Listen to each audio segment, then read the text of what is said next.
সুপ্রিয় দর্শকবৃন্দু, আসসালামু আলাইকুম।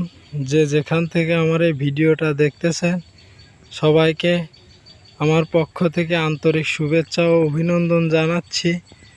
দেখেন, আমি আমার পাশের জমিতে আমার এক কৃষক ভাই দেখেন পেঁয়াজের বীজ বপন করেছে শুকনা মাটিতে। আগাম পেঁয়াজ রোপণ করার উদ্দেশ্যে দেখেন পেঁয়াজের বীজ বপন করেছে। আজ 5 দিন হলো পেঁয়াজের বীজ বপন করেছিল। দেখেন, আপনাদের দেখাবো পেঁয়াজের জার্মিনেশন কেমন হয়েছে, পেঁয়াজের বীজ কি পরিমাণ জ্বালাইছে আপনাদের দেখাবো। এটা আরকে জাতের সুখসাগর পেঁয়াজ। দেখেন আগাম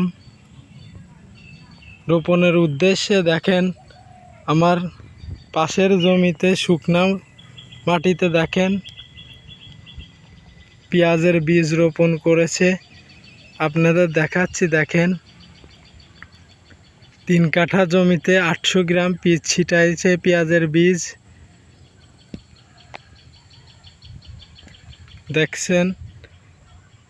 দেখেন কত সুন্দর পেঁয়াজের বীজ। দেখেন পেঁয়াজের বীজ থেকে চারা অলরেডি বের হয়ে গেছে। দেখেন কত সুন্দর পেঁয়াজের দানা হয়েছে। দেখেন আপনাদের দেখাচ্ছি, কেবল মাথা বের হচ্ছে, দেখতে পারতেছেন।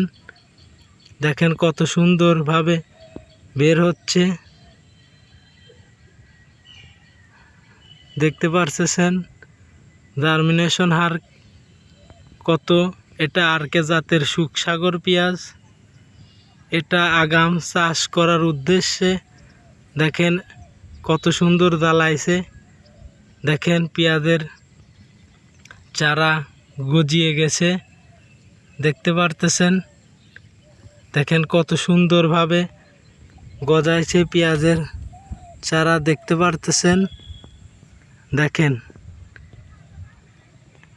একটা দানাও মনে হচ্ছে মিস হয় নাই।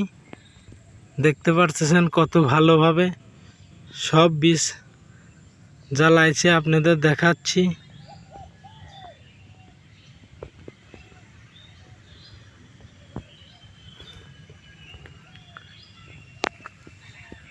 আমি প্রতিনিয়ত আপনাদের ভিডিও দেব, আমাকে একটু উৎসাহ বাড়াবেন লাইক, কমেন্ট ও সাবস্ক্রাইবের মাধ্যমে। আমার এই কৃষক ভাই দিছে হলো শুকনা মাটিতে আর আমি দিছি কাদা মাটিতে, সেই ভিডিওটাও আপনাদের দেখাইছি।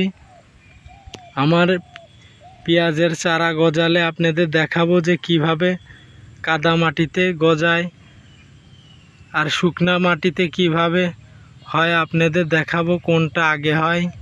সেটা আমি 3 দিন পর দিছি, সে 5 দিন আগে দিছে। দেখতে পারতেছেন কত সুন্দর জ্বালাইছে। সবাই ভালো থাকবেন আশা করি। আমি এরপরের ভিডিও দেওয়ার চেষ্টা করব। সবাই আমাকে একটু উৎসাহ বাড়াবেন। আসসালামু আলাইকুম।